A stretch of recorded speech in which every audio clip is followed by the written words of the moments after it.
इस वीडियो में हम लोग क्वेश्चन नंबर 9, 10 को सॉल्व करेंगे, ठीक ना। पिछले वीडियो में हम लोग क्वेश्चन नंबर 8 तक सॉल्व कर चुके हैं। ओके, तो स्टार्ट करते हैं। क्वेश्चन नंबर 9 जो है ना, बगल में फिगर दिया हुआ है। इस फिगर को देखिए और आपको जितना भी डिफिनेशन बता दिया गया है, ठीक ना, acute angle, obtuse angle, supplementary, complementary, vertical opposite, ये सारे एंगल का डिफिनेशन बता चुका है, ठीक ना। इसी के बेस पे आपको यहाँ पे जो भी क्वेश्चन दिया गया है, यस नो में आपको आंसर देना है, ठीक। तो क्वेश्चन नंबर 9 स्टार्ट करते हैं, ठीक। 9 एक काम करते हैं, फिगर भी बना लेते ताकि आपको समझाने में इजी हो में, ठीक, क्योंकि बुक में ज़्यादा घसेंगे तो गंदा हो जाएगा, फिर दूसरे बच्चे को समझाने में हमें प्रॉब्लम होगा। इसलिए बगल में हम पिक्चर बना लेते हैं, ठीक। ये है एंगल 1, ये है एंगल 2, ये है एंगल 3, ये है एंगल 4 और ये है एंगल 5। ये है मिड पॉइंट O, ये है A, ये है B, ये है C और ये है D और ये है E, ठीक। अब हम एक एक करके सारे क्वेश्चन को पढ़ेंगे और सबका आंसर देते जाएंगे, ठीक। क्वेश्चन नंबर 1 है, is angle 1 adjacent to angle 2। अब बताओ एंगल 1 कहाँ है, यहाँ है, ये है एंगल 1, ये है एंगल 1, है ना, हाँ, और ये है एंगल 2। क्या दोनों एडजेसेंट है?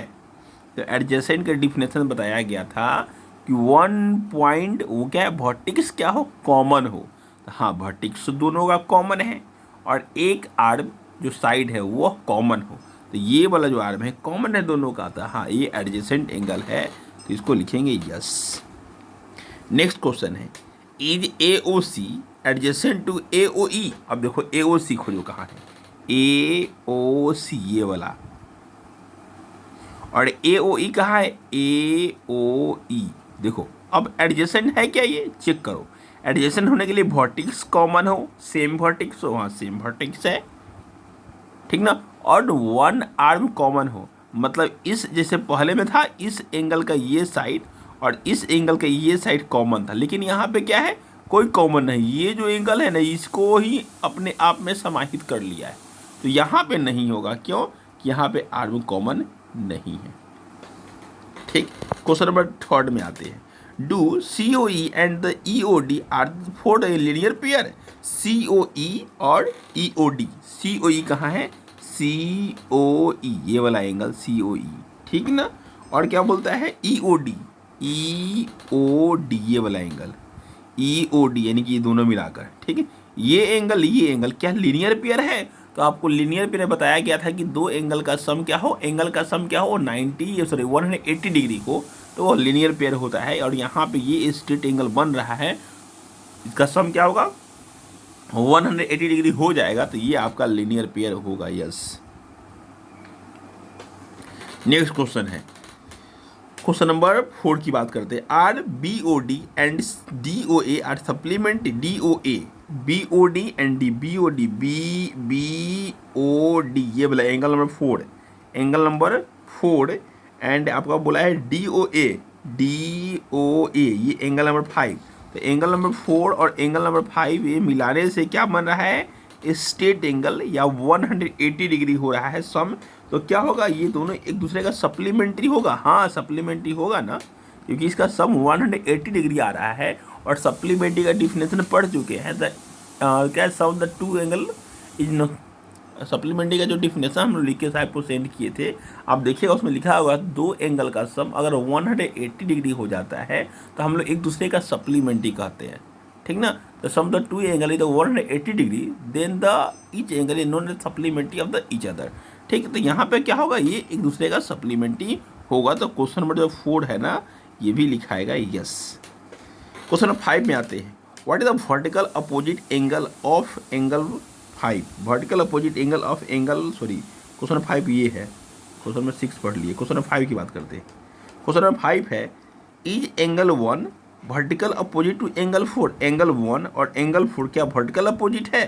तो हाँ है, ये आपको डिफिनेशन में बताया गया है पिछले वीडियो में, आप नहीं देखे हैं तो देख लीजिए, ठीक ना। What is the vertical opposite angle of angle 5? Angle 5 का वर्टिकल अपोजिट क्या होगा? तो एंगल 5 का वर्टिकल, देखो एंगल 5 कहाँ पे है?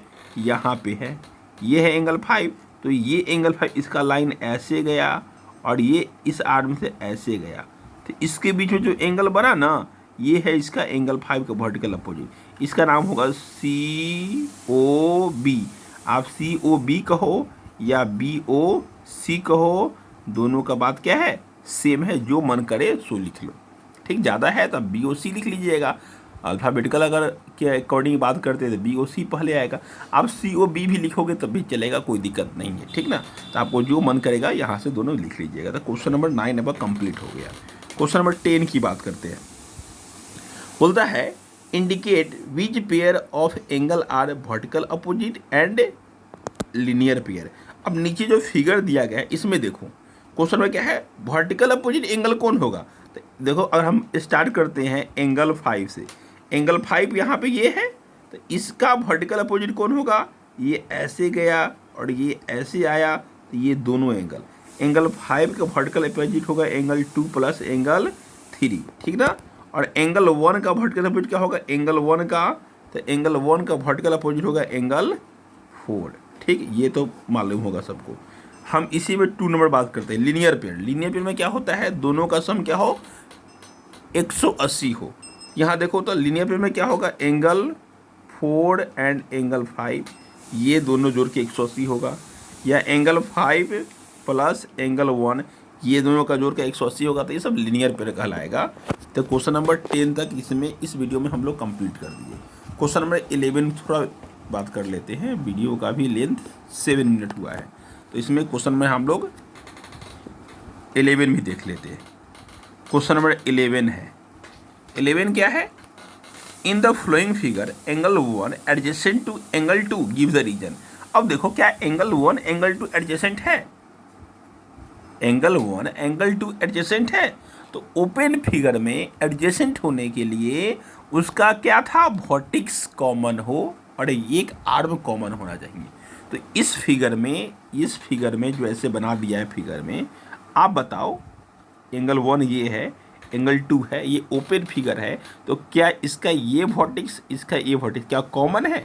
दोनों वर्टेक्स एक जगह है, सेम है? तो बोलोगे नहीं, सेम कहाँ है? हाँ, आर्म तो कॉमन है, ये और ये मैच कर रहा है, बट वर्टेक्स मैच नहीं कर रहा है, इसलिए ये एंगल क्या होगा?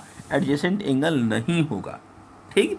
Angle 1 and angle 2 are not adjacent angle because vertex are not same, ठीक है, या नॉट कॉमन, ठीक। तो यहाँ तक आपको 11 नंबर आप लिख लीजिएगा, ठीक है। हम बोल चुके हैं। क्वेश्चन नंबर 12 की भी बात कर लेते हैं इसी में। क्वेश्चन नंबर 12 है, find the value of the angle x y and the z in the following, ठीक ना। अब जो फिगर दिया गया है, ठीक, उसमें जिसका जिसका वैल्यू बोला है निकालने के लिए, आप निकालिए। ये वाई है, ये एक्स है, ये जेड है और ये 55 डिग्री है, ठीक है ना। आपको एक्स वाई जेड, देखो एक्स का निकालना है, वाई का निकालना है, जेड का निकालना है, बहुत सिंपल है। अगर आप पिछला वीडियो देखे होंगे, सबसे पहली बात कि ये 55 डिग्री है, तो कोई बच्चा बोलेगा अगर पिछला वीडियो देखा होगा कि सर एक्स भी 55 डिग्री होगा, क्यों? वर्टिकल अपोजिट एंगल से, ये 55 तो ये भी 55 डिग्री, ठीक ना, वर्टिकल अपोजिट एंगल से। अब वाई निकालना है, ये तो स्ट्रेट लाइन है, वाई कैसे निकालेंगे? 180 डिग्री में से आप माइनस कर लो 55 डिग्री, ठीक ना। सब्ट्रैक्शन करोगे तो जो भी आंसर है 10 में से 5 जाएगा तो 5, ठीक ना, और ये हो जाएगा कितना? 7 में से 5 जाएगा तो 2 लिखो, और ये 1 का 1, तो 100 कितना हो जाएगा? 25 डिग्री जो होगा आपका, ये हो जाएगा वाई का वैल्यू। क्या हो जाएगा? वाई के वैल्यू। और ये अगर वाई हो जाएगा 125 डिग्री, तो नीचे वाला भी जेड भी क्या होगा? 125 डिग्री ही होगा। अभी तुरंत हम लोग वर्टिकल अपोजिट एंगल में पढ़ के आए थे कि ये वाले एंगल इसके बराबर होते हैं, ये वाले एंगल इसके बराबर होते हैं। कब? जब दो लाइन इंटरसेक्ट करेगी तब, ठीक ना। अगर दो लाइन आपस में इंटरसेक्ट करेंगे तो वर्टिकल अपोजिट एंगल से ऊपर वाला इसके बराबर और राइट वाला जो होगा, लेफ्ट वाला राइट वाले के बराबर होता है। तो क्वेश्चन नंबर 12 का 1 बता दिए हैं, अब 12 का 2 आपको बनाना है। जैसे यहाँ पे दे दिया है अगर एंगल, तो आपको सारे एंगल निकालना है, ठीक है। आप निकाल लीजिएगा। ये 40 डिग्री है, ठीक ना, ये 40 डिग्री है, तो वर्टिकल अपोजिट से जेड भी 40 डिग्री का हो जाएगा, ठीक।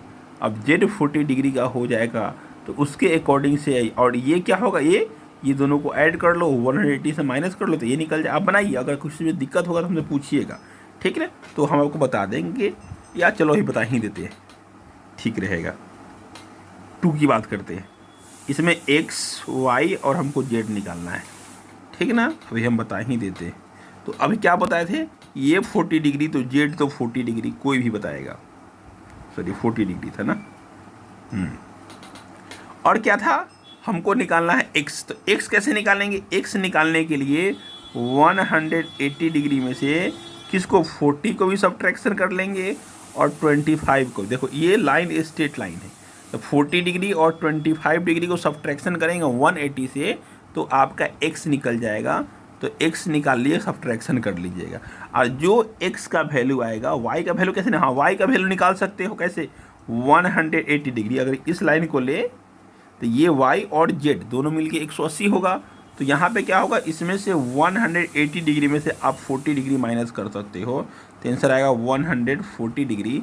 ये आपका होगा y का वैल्यू, z का और x का भी निकल गया, आप सब्ट्रैक्शन कर लीजिएगा तो x का भी निकल जाएगा, ठीक ना।